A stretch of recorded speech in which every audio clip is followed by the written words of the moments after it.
Sometimes a person can be many years out from active cancer treatment and something triggers you to realize that cancer has changed you forever. The changes can be obvious, like your hair, but some changes are more internal and become a part of your life. They're integrated into who you are, and then an event or progression brings reality into focus.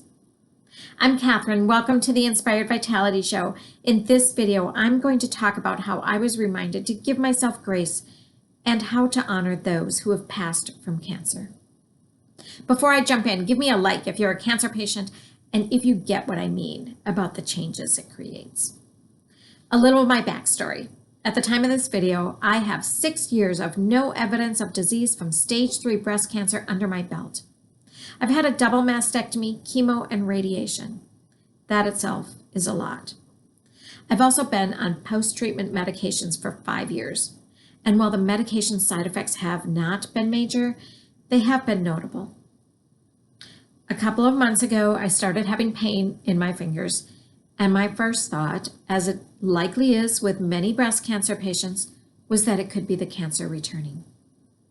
You see, when there's a recurrence of breast cancer, it often metastasizes to the brain, bones, or lungs, and there is a high rate of recurrence with breast cancer. Once I found my logical footing, I thought about the fact that there is arthritis in my family, and I'm in my early 50s now, so it's easy to accept or ignore that pain. But being the diligent patient that I am, I mentioned it to my oncologist at a checkup, and he told me if it continued to see a rheumatologist. Now, these medications that I've been on had caused a trigger thumb a few years ago, so I was already established with a rheumatologist, thankfully. And leading up to the appointment, I made notes of where the pain was and how often. Having had premature twins, I have been immersed in the medical community for over 20 years, and I feel like I understand quite a bit. But I do struggle with relaying the information to others. Honestly, science and relaying specific scientific information is just not my strength. So in explaining this information that the doctor told me about the hand pain, bear in mind, it's my interpretation in layman's terms. The good news is that I have arthritis. Why is this good? Because it's not cancer, of course. But also the explanation the doctor gave me reminded me to give myself grace. You see, I'm a hard worker with both my business and my family members that I care for as a sandwich generation person.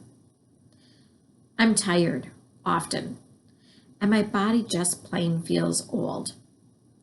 My rheumatologist reminded me that the medications I've been on for 5 years can cause joint pain and bone pain. Then came the scientific stuff that made sense at the time, but I can't repeat in medical ease.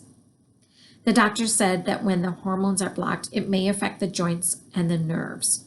He explained that the arthritis may have been there anyway, but by being on these medications that block hormones, my body has changed.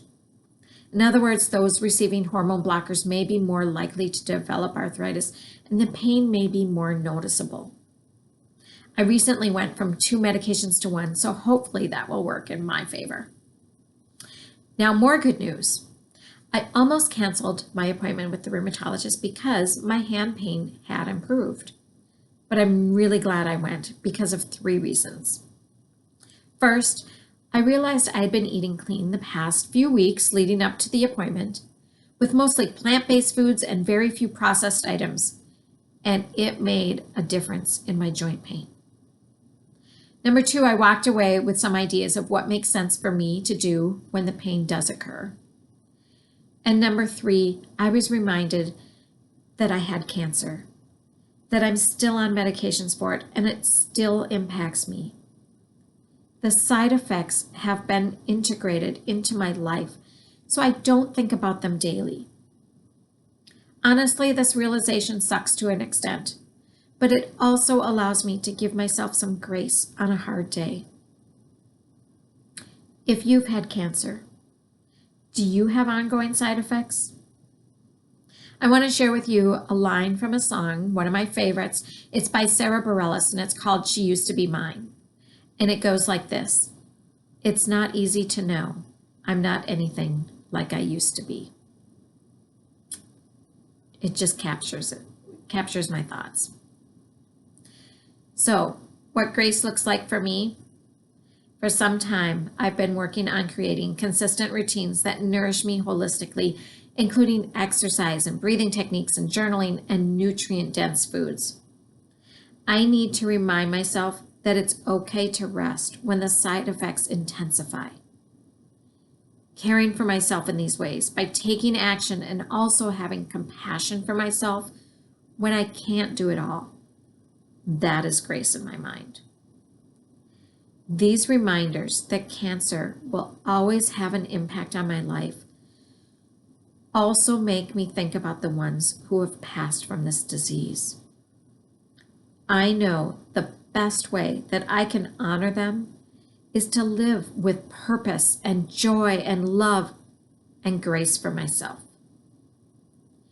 Do me a favor, if you can relate to what I'm saying, share this video with someone you know. See you soon.